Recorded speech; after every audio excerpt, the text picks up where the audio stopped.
ಶ್ರೀವಿದ್ಯಾ ಉಪಾಸನೆ ಎಂಬುದು ಸಾಮಾನ್ಯ ಪೂಜೆ ಅಥವಾ ಮಂತ್ರ ಜಪಕ್ಕಿಂತಲೂ ಬಹಳ ಆಳವಾದ, ಗೂಢವಾದ ಮತ್ತು ಆತ್ಮಪರಿವರ್ತನೆಗೆ ದಾರಿ ತೋರಿಸುವ ದೈವಿಕ ಮಾರ್ಗವಾಗಿದೆ.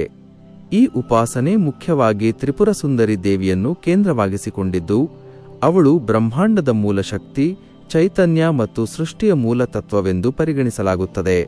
ಶ್ರೀವಿದ್ಯೆಯಲ್ಲಿ ಶ್ರೀಚಕ್ರ ಅತ್ಯಂತ ಮಹತ್ವದ ಸ್ಥಾನವನ್ನು ಹೊಂದಿದ್ದು, ಅದು ಕೇವಲ ಯಂತ್ರವಲ್ಲ, ಆದರೆ ಸಂಪೂರ್ಣ ಬ್ರಹ್ಮಾಂಡದ ರಚನೆ ಮತ್ತು ಆತ್ಮನ ಒಳಗಿನ ಪ್ರಯಾಣದ ನಕ್ಷೆಯಾಗಿದೆ. ಉಪಾಸಕನು ಹೊರಗಿನ ಲೋಕದಿಂದ ಒಳಗಿನ ಆತ್ಮಜ್ಞಾನಕ್ಕೆ ಸಾಗುವ ಮಾರ್ಗವನ್ನು ಶ್ರೀಚಕ್ರದ ಮೂಲಕ ಅರಿಯುತ್ತಾನೆ. ಈ ಉಪಾಸನೆಯ ಪ್ರಮುಖ ರಹಸ್ಯವೆಂದರೆ ಮಂತ್ರ, ಯಂತ್ರ ಮತ್ತು ತಂತ್ರಗಳ ಸಮನ್ವಯ. ಇವು ಮೂರೂ ಸೇರಿ ಉಪಾಸಕನ ಮನಸ್ಸು, ಪ್ರಾಣ ಮತ್ತು ಚೈತನ್ಯವನ್ನು ಶುದ್ಧಗೊಳಿಸುತ್ತವೆ.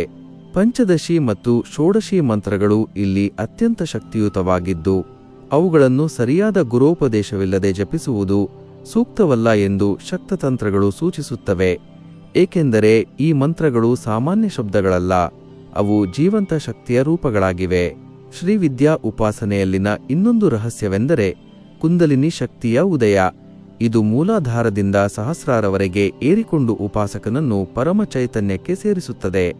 ಈ ಪ್ರಕ್ರಿಯೆಯಲ್ಲಿ ಉಪಾಸಕನು ತನ್ನ ಅಹಂಕಾರವನ್ನು ತ್ಯಜಿಸಿ ದೈವಿಕ ಶಕ್ತಿಯೊಂದಿಗೆ ಏಕೀಭವಿಸುವ ಅನುಭವವನ್ನು ಪಡೆಯುತ್ತಾನೆ. ಆದರೆ ಈ ಮಾರ್ಗದಲ್ಲಿ ನಿಯಮ, ಶುದ್ಧತೆ, ಗುರುಭಕ್ತಿ ಮತ್ತು ಧೈರ್ಯ ಅತ್ಯಂತ ಮುಖ್ಯ. ಏಕೆಂದರೆ ಇದು ತ್ವರಿತ ಫಲವನ್ನು ನೀಡುವ ಮಾರ್ಗವಲ್ಲ, ಬದಲಿಗೆ ನಿಧಾನವಾಗಿ ಆತ್ಮವನ್ನು ರೂಪಿಸುವ ಪ್ರಕ್ರಿಯೆಯಾಗಿದೆ. ಶ್ರೀವಿದ್ಯೆಯ ಮತ್ತೊಂದು ಗೂಢ ಅಂಶವೆಂದರೆ ನವಾವರಣ ಪೂಜೆ.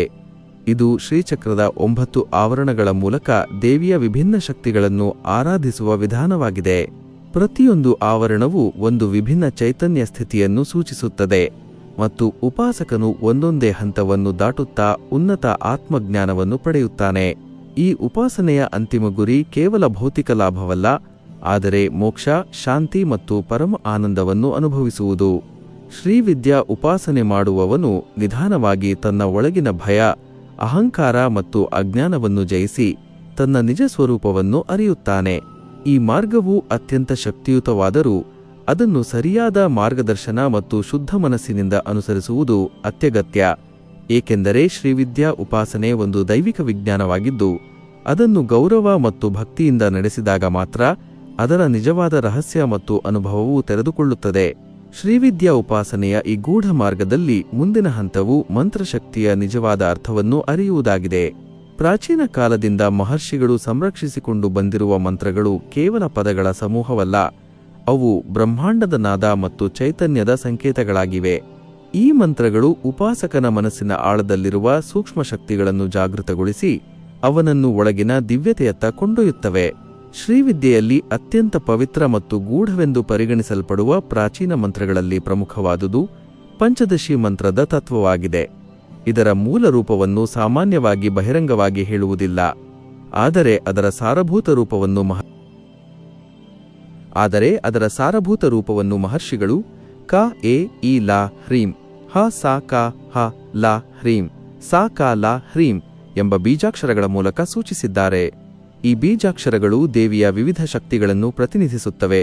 ಸೃಷ್ಟಿ, ಸ್ಥಿತಿ, ಲಯ ಎಂಬ 3 ಮಹಾತತ್ವಗಳನ್ನು ಒಳಗೊಂಡಿವೆ. ಉಪಾಸಕನು ಈ ಮಂತ್ರವನ್ನು ಶ್ರದ್ಧೆಯಿಂದ ಗುರೋಪದೇಶದೊಂದಿಗೆ ಜಪಿಸುವಾಗ ಅವನೊಳಗಿನ ಕುಂಡಲಿನಿ ಶಕ್ತಿ ನಿಧಾನವಾಗಿ ಜಾಗೃತಗೊಂಡಿ ಚಕ್ರಗಳ ಮೂಲಕ ಮೇಲಕ್ಕೆ ಏರುತ್ತದೆ ಮತ್ತು ಸಹಸ್ರಾರದಲ್ಲಿ ದಿವ್ಯಾನುಭವವನ್ನು ನೀಡುತ್ತದೆ. ಇದಕ್ಕೆ ಜೊತೆಯಾಗಿ ಷೋಡಶಿ ಮಂತ್ರವು ಇನ್ನೂ ಗೂಢವಾದ ರೂಪವಾಗಿದ್ದು, ಅದು ಸಂಪೂರ್ಣ ಪೂರ್ಣತೆಯ ಸಂಕೇತವಾಗಿದೆ. ಆದರೆ ಇದರ ಸಂಪೂರ್ಣ ರೂಪವನ್ನು ಗುಪ್ತವಾಗಿಯೇ ಇಡಲಾಗುತ್ತದೆ, ಏಕೆಂದರೆ ಇದು ಅತ್ಯಂತ ಶಕ್ತಿಯುತವಾದ ಮಂತ್ರವಾಗಿದೆ. ಈ ಉಪಾಸನೆಯಲ್ಲಿ ಹ್ರೀಂ ಎಂಬ ಬೀಜಾಕ್ಷರಕ್ಕೆ ವಿಶೇಷ ಮಹತ್ವವಿದೆ. ಇದನ್ನು ಮಹಾಮಾಯ ಬೀಜ ಎಂದು ಕರೆಯಲಾಗುತ್ತದೆ. ಇದು ದೇವಿಯ ಪರಾಶಕ್ತಿಯ ನೇರ ಅಭಿವ್ಯಕ್ತಿಯಾಗಿದೆ. ಉಪಾಸಕನು ಹ್ರೀಂನ ಜಪವನ್ನು ನಿರಂತರವಾಗಿ ಮಾಡಿದಾಗ ಅವನ ಮನಸ್ಸು ಶುದ್ಧವಾಗುತ್ತಾ ಆತನ ಅಂತರಂಗದಲ್ಲಿ ಶಾಂತಿ ಮತ್ತು ದೈವಿಕ ಸ್ಪಂದನ ಉಂಟಾಗುತ್ತದೆ. ಶ್ರೀಚಕ್ರದ ನವಾವರಣ ಪೂಜೆಯೊಂದಿಗೆ ಈ ಮಂತ್ರಗಳ ಜಪವನ್ನು ಸಂಯೋಜಿಸಿದಾಗ ಉಪಾಸನೆ ಇನ್ನಷ್ಟು ಗಾಢವಾಗುತ್ತದೆ. ಪ್ರತಿಯೊಂದು ಆವರಣವೂ ಒಂದು ಮಂತ್ರದ ಸ್ಪಂದನಕ್ಕೆ ಹೊಂದಿಕೊಂಡಿದ್ದು, ಉಪಾಸಕನು ಒಂದು ಆವರಣದಿಂದ ಮತ್ತೊಂದಕ್ಕೆ ಸಾಗುತ್ತಾ ತನ್ನ ಆತ್ಮಜ್ಞಾನವನ್ನು ವಿಸ್ತರಿಸುತ್ತಾನೆ.